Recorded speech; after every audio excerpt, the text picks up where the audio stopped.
The sports editor is really grateful to have Dave Rundle with us today, former South African cricketer, and it's really good to have you on the show.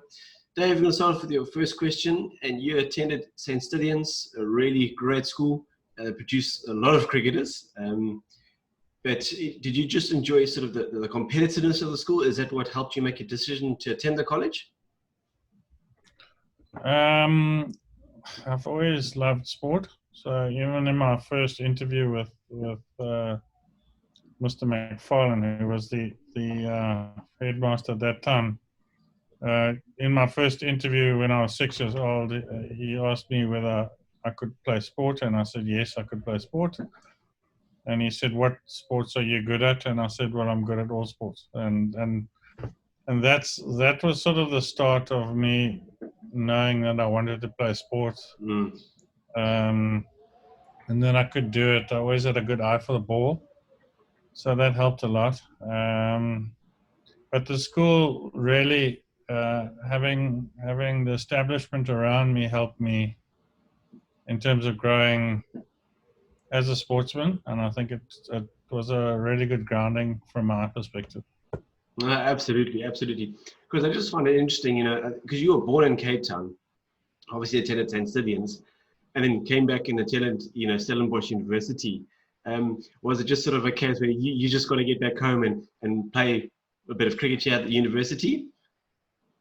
No, I got a bursary at Stellenbosch University. Right. And my first SA schools was actually in Stellenbosch, and I loved it there. So I think from the SA schools tournament, it was really somewhere where I wanted to go. And with the bursary, it just made sense. Absolutely. Because you started your career off, with Western Province as an off spinner. But when did sort of that off spin become your thing? Was it during your school time at St Stithians, or did you really sort of hone on that once you were playing for Western Province? No, I was actually a batsman. So I batted at school. We had a really good team, so I didn't bowl much because I didn't have to. And then I made Western Province as a batsman. So I batted above Adrian Caper and those guys. In my first game, in the bench hitters game, I was batting at 4 for Western Province. So my bowling career only started when we were playing against Northern Transvaal, and Mike Minnow got hit in the jaw while he was batting, and we had nobody to bowl. So I said, "Well, I'll bowl," and I got 4 for something, and that was it. So it was just circumstantial. Yeah. I mean, I quite enjoyed it because I felt part of the game all the time, which was nice. I mean, I think just batting is quite hard work. You've got to field all day. So that's how I got into bowling from a provincial perspective. Interesting. Did you say earlier that you batted above Adrian Caper? Yes. I was selected as a batter in my early career at Western Province. I love batting. I still believe that I was probably a better batter than a bowler. But sure, I always found it really fascinating how talk to guys and during their school career that batting was their thing, and then later on they sort of get molded into something else.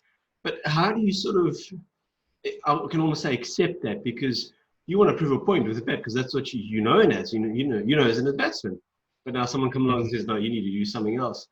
But you saying that you sort of enjoyed the all-round perspective. Completely. I mean, sometimes it's so when I started bowling, then the team, the selectors decided I was going to bat down the order for whatever reason. And it was quite frustrating because when you're really batting well, you lose all your partners, so you end up with a not out. So I mean, it was difficult. It was sometimes quite frustrating. but for me, it was always contribution to the team and winning trophies for the team that was more important. And it was fun. I mean, we had a really, especially that Western Province team, we had a really good team. Interesting. Because, you're going back to your bowling and talking about contributions, you hit the 250 mark in, I think, about 96 first-class matches. Looking back, did you say that you're happy with that and that's what you're known for, or would you prefer to be known more as a batsman? When obviously, if you asked everyone saying, what was I, they would say an off-spinner. And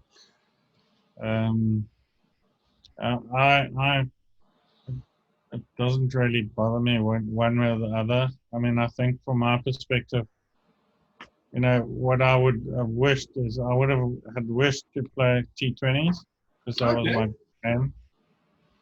I mean, I could hit the ball. So I think a nice big IPL career would have been quite fun. It's got nothing to do with the money though, hey, Dave. No, I'm joking. No, I'm joking, Dave. But talking about it, and I think we was also chatting to Merrick Pringle, they've got something brilliant in the RPL. I think there's positives and there's negatives. And maybe you can correct me on this, but you see a good guy, smash the ball to all corners of the park. These youngsters see it and they almost repeat that during a match time, but they don't realize that guy's practiced that shot for probably a week, specifically that shot. Do you think that, although there's positives, that possibly could be one negative where youngsters see that and they think, all right, if he can do it, I can do it. But they don't realize how much time he's practiced those shots. Yeah, I think so. And I think that a lot of people pick up stuff from TV. So you'll find a lot of the young guys have picked up what to try and do. And the game's progressed so much since I played. I mean, it's a completely different game. And I think the skill levels are, if you're not skillful, you're going to get exposed. Especially as a bowler. I think the batsmen, the fields are not big, the wickets are good, the bats are bigger, and only the really good, skillful bowlers are coming through. That's true. So I think that learning the skills comes from watching TV and trying that out at school level, which you never know whether you can do it until you've actually tried it. And yeah, it's probably best to try it at school level than when you start playing in the big league, if that's the way they call it. Yeah. But I mean, do you feel there's maybe perhaps too many T20 leagues across the world? I mean, RPL's regarded as the best T20 league. You get the Australian one, the Pakistan one is growing more momentum. Obviously, you've got something going here in South Africa. England's got their one. You could actually make a career. I mean, look at Chris Gayle. But in the same breath, does it not water it down? Well, we always felt that the game was going to go that way. Yeah. In terms of having sections in the year, which would be for your country, and then a T20 section, and so because that's, I mean, if you look at it, these guys are making a living from it. So yeah. So at the end of the day, it's a profession. It changes a lot. So it's a profession, and where do you get the most amount of money for the least amount of effort, basically? But you've got to have the skill to be able to be selected. So I think they need, in order to be selected in things like RPL, you have to play for your country and get noticed. Yeah. So you need a combination on all of this. But at the end of the day, the T20 leagues are where the money's made. So, true. Very true. So, I mean, if you look at Indian cricket, they make so much money out of IPL, and they control cricket because they've got the money. Yeah. So to be blunt, yeah. I mean, but I do think it has to be monitored, so that there's a balance between playing for your country and also, playing in these specific leagues around the world. Yeah, yeah, absolutely. Because it just brought back to mind the whole AB de Villiers incident when he just said, "No, I'm not going to play playing Test cricket." Yeah, and it just made things very interesting where you could almost dictate if you're good enough, I'll decide when to play Test cricket, and I'll decide when to play that 2020 match, and I'll decide. And I thought, wow, that was something that's eventually going to happen. So the players almost pick when they want to play. And maybe it's quite sad because he's such a good player. But I mean, there must be, I mean, his reasons why he's doing that. Yeah. And I do think he misses South African cricket. Definitely.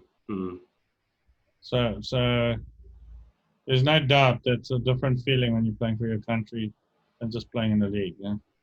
Absolutely, absolutely. But talking about playing for your country, Dave, you got picked. Your debut was against Australia, and you did fantastic. You took 4 for 42, and one of those wickets was Alan Border. Very impressive. Would you regard that as probably your best wicket ever taken? I'll tell you another one in that innings was Dean Jones on 98. That was quite fun because he didn't get 100. Yeah, I mean, I think that it was an interesting game because it was in Brisbane. It was you know, you're quite nervous when you're playing your first game, but quite interestingly, I played against Gatting's Rebel side at the Wanderers. So it wasn't my first game for South Africa. It was my first one-day game, but it's quite nice to get a Proteas blazer and a Springbok blazer. So, but it was a nice game. We didn't win it. We should have won it. But getting 4 in your first game is great. No. Yeah. But then Border was also nice. Yeah. Sorry. Getting Border out was also quite nice. Yeah, that's a huge wicket. It really, really is. But David, talking honestly, at that time did you feel a little bit hard done by in terms of the amount of games that you got to play for South Africa? Because domestically you're doing very, very well. And we don't always know the decisions that the guys make. They've made a decision. But I feel that you probably could have played a few more games for South Africa. Would you agree, or did you feel that that was it? No, I would have loved to. I mean, but that's the way the cookie crumbles. I mean, I think, yeah, I could have. I think everybody feels hard done by, but I'm definitely not thinking back, going, "Oh, look, this is not the worst thing that's ever happened." Yeah. So I'm just very happy to have played for South Africa, and I've met an amazing amount of people by doing it. So absolutely. So for me, it was fine. I would have loved to play more, but it didn't happen. So, and maybe this is not the right assumption of me, or not the right observation, but it just seems in your time there, when guys were playing and perhaps they weren't up to scratch, the line was drawn and that was it. You were out and the next guy was in. Do you think that perhaps changed the approach with that more recently? I look at, again, some domestic results, and certain guys aren't scoring as much runs as they are, but they're persisting with them. And then you get another guy who's doing so well domestically, and it's just not getting a look in. And also put to blame the SAA setup is not as good as what it should be. Have they been a bit more lenient nowadays, or do you think they're still taking the same approach with the guys not performing, he's out? I think it's worldwide. I think it's not just South Africa. I think that often you think, oh, this is a really good player. I mean, you take Callis, for example. I mean, if they had dropped him after 6 tests, we wouldn't have seen the greatest player ever to have played the game. True. So I think it's a skill to be able to say who we're going to persist with and who we're not going to. But I do think in specific tournaments, you play the people in form. I mean, that's what I would do. But long term, you need to say, okay, these are the guys we're going to back and how we're going to do it.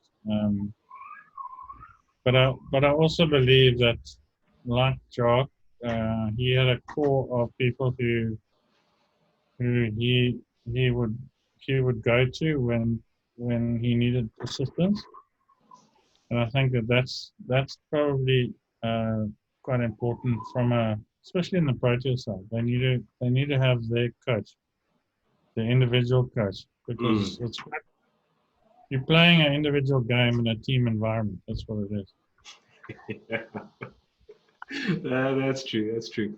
Yeah, because just what you're saying that made me think. Well, do you have that approach where you invest in people from a test perspective, and then when it comes to white ball cricket, you've just got to pick who's currently in form? Would that make sense, or do you have the same approach for test and white ball cricket, where you have a few guys that you're just looked in, and the rest must be picked on performance? So you would say that's the same approach for both? I'd say it's a combination. I mean, some people can do both. Yeah. Some people just can't. I mean, India, for example, a guy like Pujara, he would be a prime example to say, I think he can only play test cricket. Yeah. Yeah. I mean, that's the way it is. But I think from a South African perspective is to try and build up a pool of players who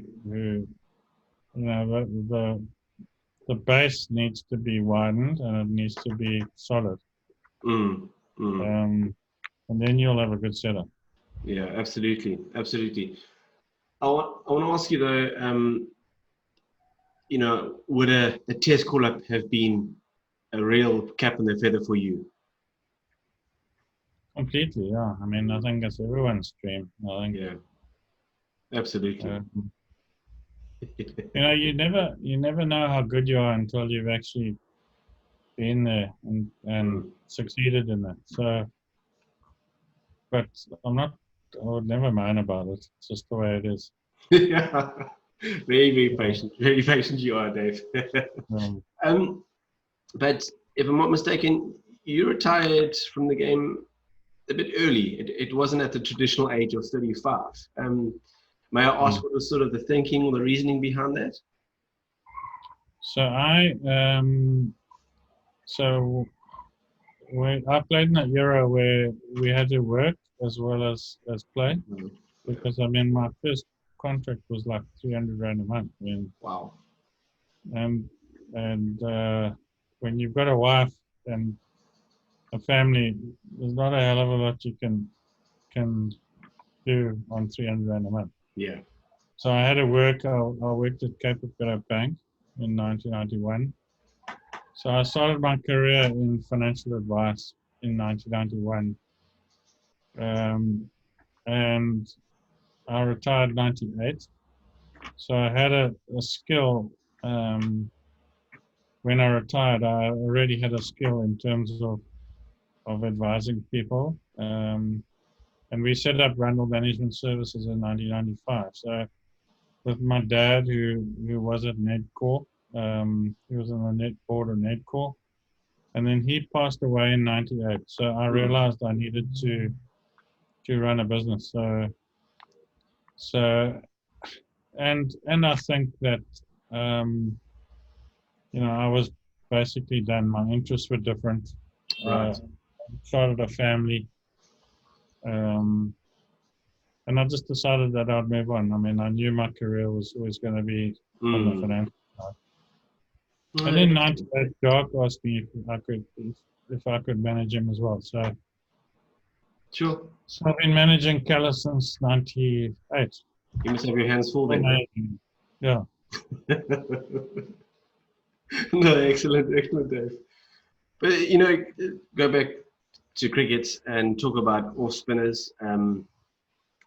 In your opinion, who is doing very well at the moment? And you look at guys like Sam Harver, Keshav Maharaj is doing very well. There seems to be quite a nice handful of offies. Who's grabbing your attention at the moment where you say, hey, this guy is proper?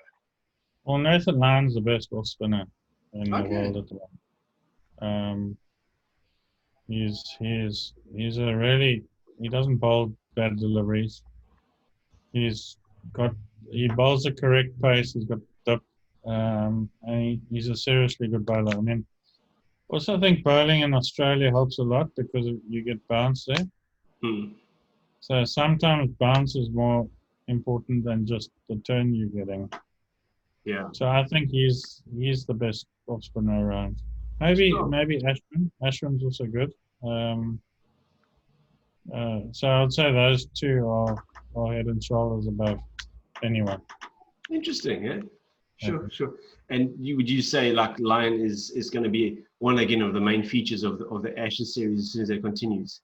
He's going to be a Yeah, I pivotal. mean, and they've relied on him quite a lot. I mean, if you look at the last 3-4 years, he's become quite a prominent figure in the Australian attack because he can hold up an end and people don't score off him Yeah. a lot. So, and it allows the quicks to recover and bowl from the other side. But he also gets wickets, which No, he does. Yeah. so I mean, if you look at his track record, it's phenomenal. And then your take on Keshav Maharaj? Is he doing a good job for South Africa? Is he the ideal bowler? Yeah. He seems to be doing quite well for South Africa.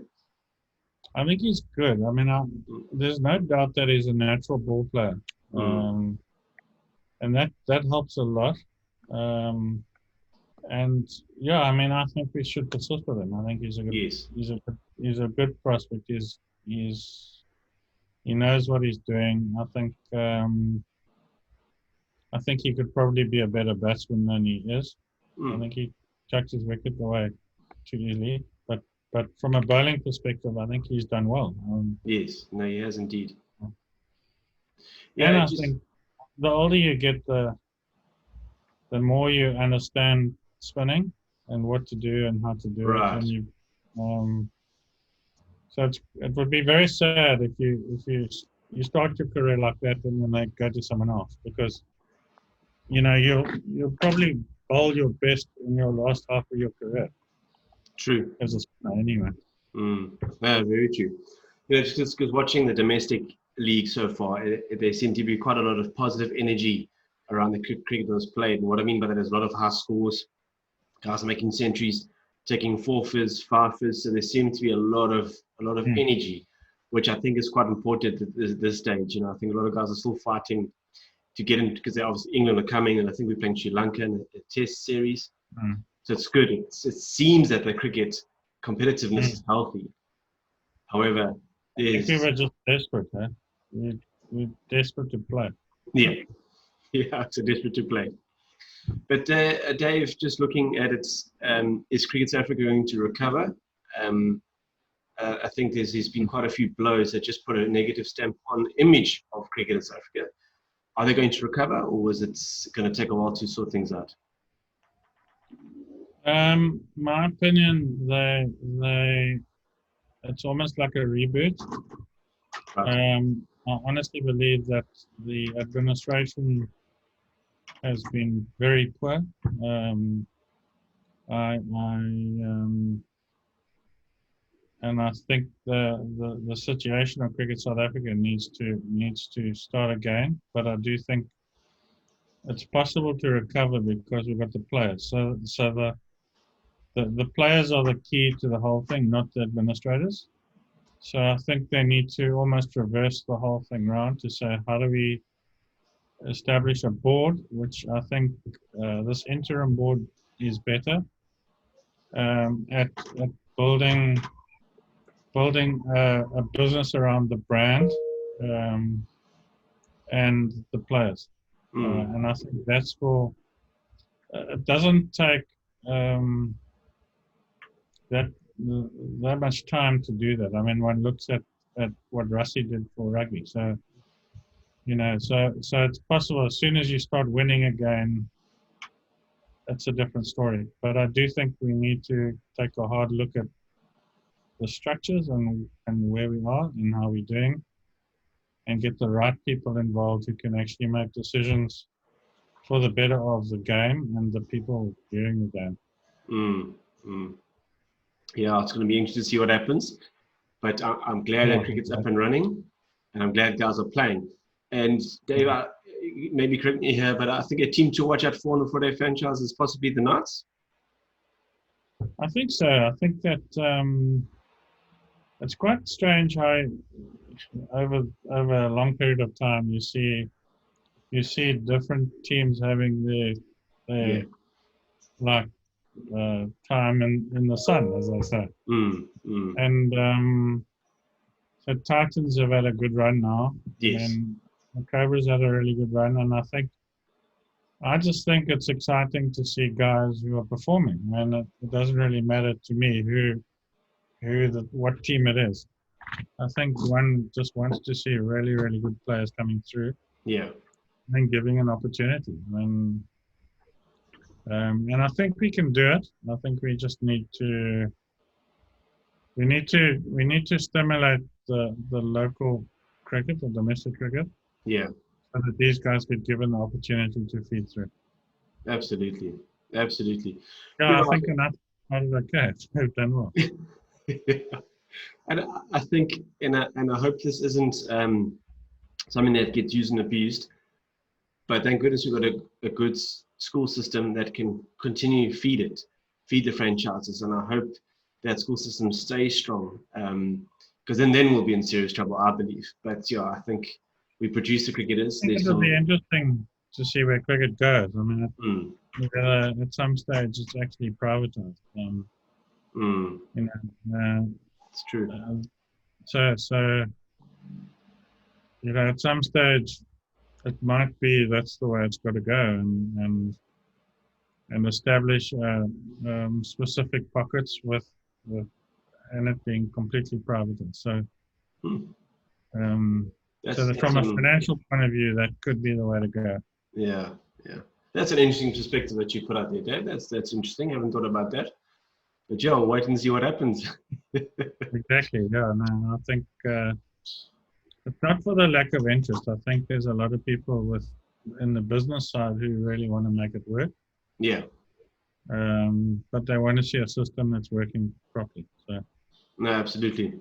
Yeah, and as a proud cricketing nation, although you'll say, well, we've never won the World Cup, but I still feel we play living good cricket, and we'll always be good at cricket. Well, let's hope we're always good at cricket. But it would be nice to get the monkey off the back there, and eventually win it. Sometime. I don't know. Who knows? It's the weirdest thing, Dave. It really is. And we don't expect it. That's when we will do it. Yeah. That's true. And I think that's the thing. You mentioned Jacques Callis earlier. I mean, you had the likes of him and A.B. de Villiers and the Morkel brothers, and we've just had heaps of talent, like every year. And we should be winning the World Cup, but then you get Australia who have won it 5 times. You just sort of scratch your head and say, well, it doesn't make sense, because then after the World Cup, we'll go and play Test here. We smash everyone, and it's you just sort of left there thinking, what's just happened? So a lot of people thought about that. Yes, it's crazy. But anyway, yeah. Well, Dave, it's been really nice to get your perspective on things. Thank you so much for your time. Thanks, yeah. Chat soon. We'll definitely chat again soon. Yeah, and I think it'll be nice to dissect domestic cricket sometime and just see where it's going, and obviously with the international matches that are happening as well now. So yeah, we'll definitely chat again soon. It's nice that the guys are actually playing it. So yeah, no, definitely. Yeah, absolutely. Dave, thanks so much for your time. Chat soon. All the best, man. Thanks, Jen. Cheers. Bye.